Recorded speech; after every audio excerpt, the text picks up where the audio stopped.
Hello, my dear friends, and a very warm welcome. In today's session, we are going to analyze the legal aptitude section of the AILET 2015 exam, or you may also call it the AILET exam of 2015. Let us begin with this session. Now, what is the AILET exam all about? If we look at the slide, it says it's the All India Law Entrance Test and it is conducted by the National Law University of Delhi.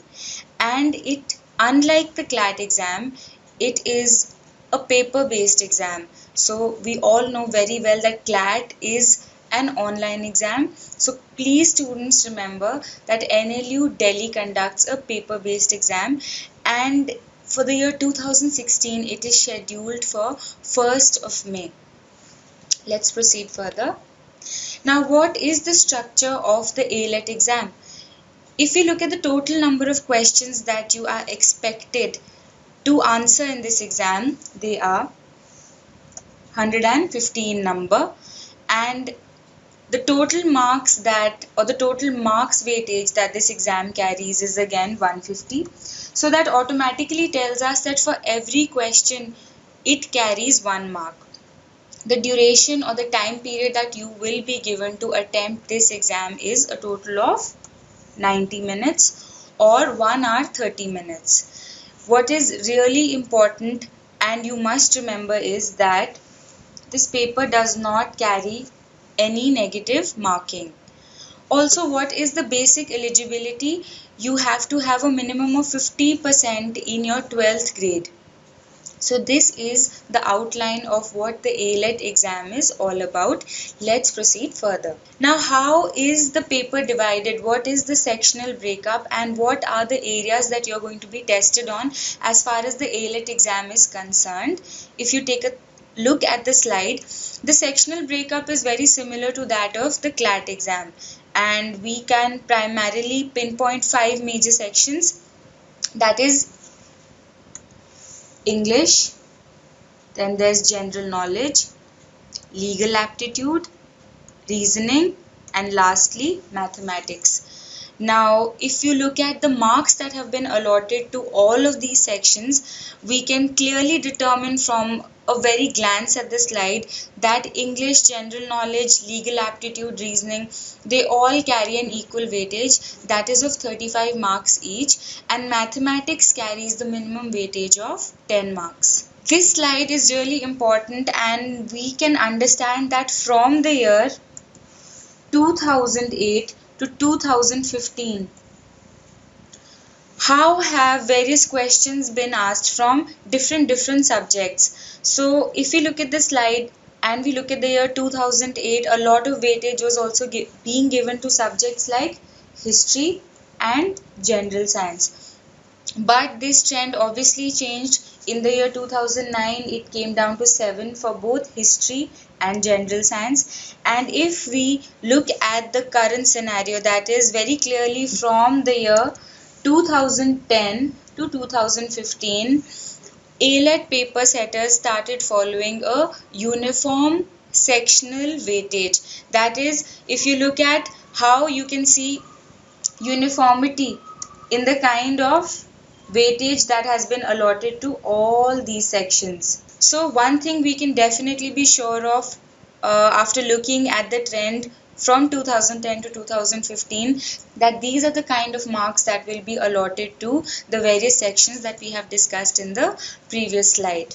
Now, if you look at this slide, we are exclusively looking at the legal aptitude section that has been a part of the AILET examination.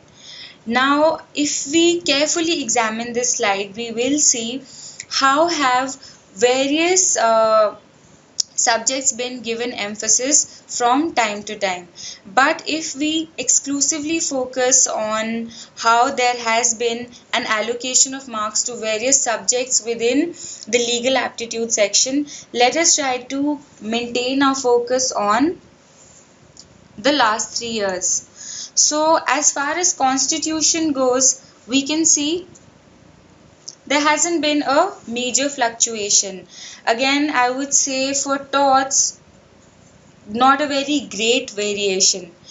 But if we look at IPC, the kind of importance that has been given to IPC as far as marks allocation is concerned is huge. So it has been increasing with each passing year from 3 to 7 and to finally 10. Then contract again has fluctuated from 3 to 8 to 8 through 3 again. Legal miscellaneous, as I've discussed, it covers aspects like family law, intellectual property rights, labor laws, etc. So again we see, as far as 2014 and 15 is concerned, there has been some sort of consistency.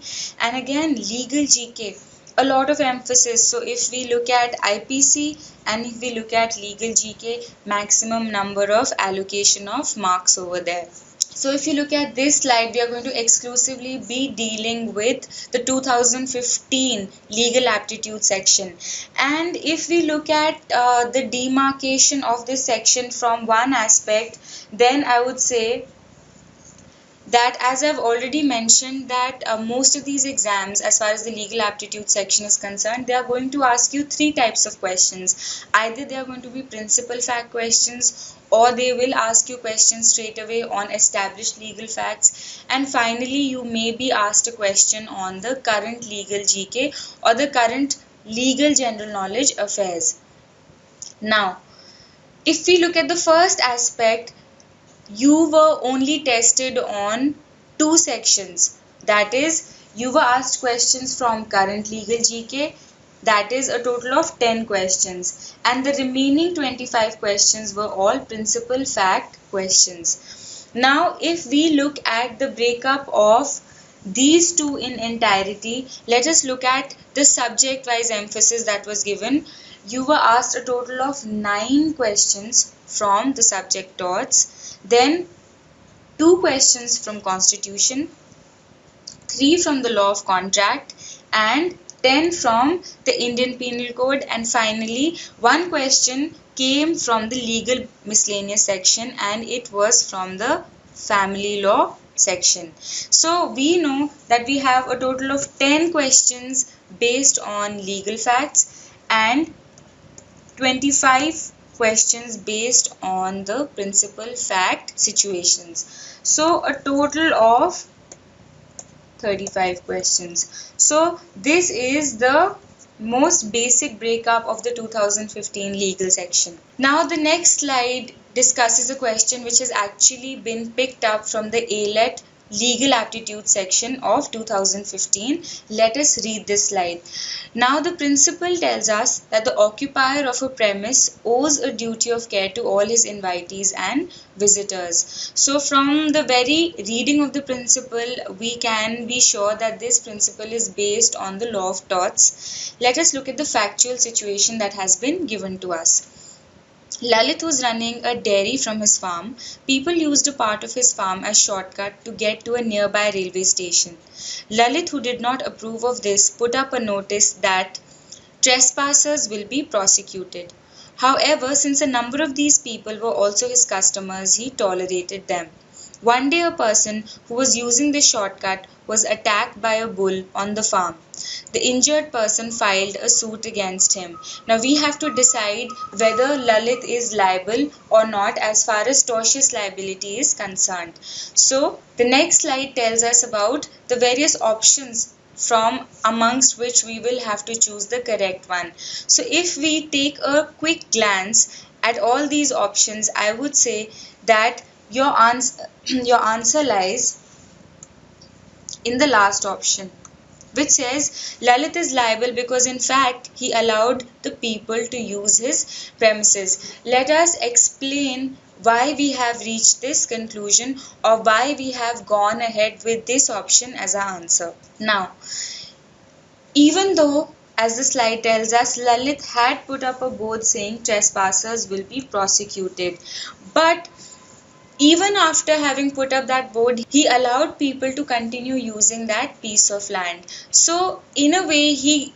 gave people the license to keep using his land, and this tolerance makes the outsiders his visitors. Hence, Lalit has the duty to watch out for them, and in case any harm is caused to them, then he will have a duty to care and also to compensate such harmed visitors. Another principal fact question. Now, another section or subject that was given a lot of emphasis as far as 2015 AILET legal section is concerned is the Indian Penal Code. So, I have picked one question from this section and let us discuss what this question is and let us read the principle now.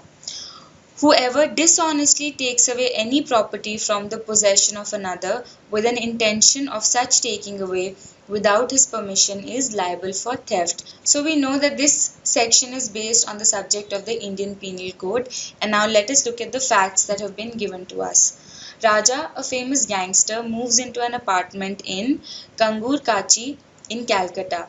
There he discovers that the previous owner of the apartment had left behind a pair of beautiful ivory-handled combs. Mesmerized by their beauty and confused as to whom he should be returning them to, he decides to retain them and starts using them.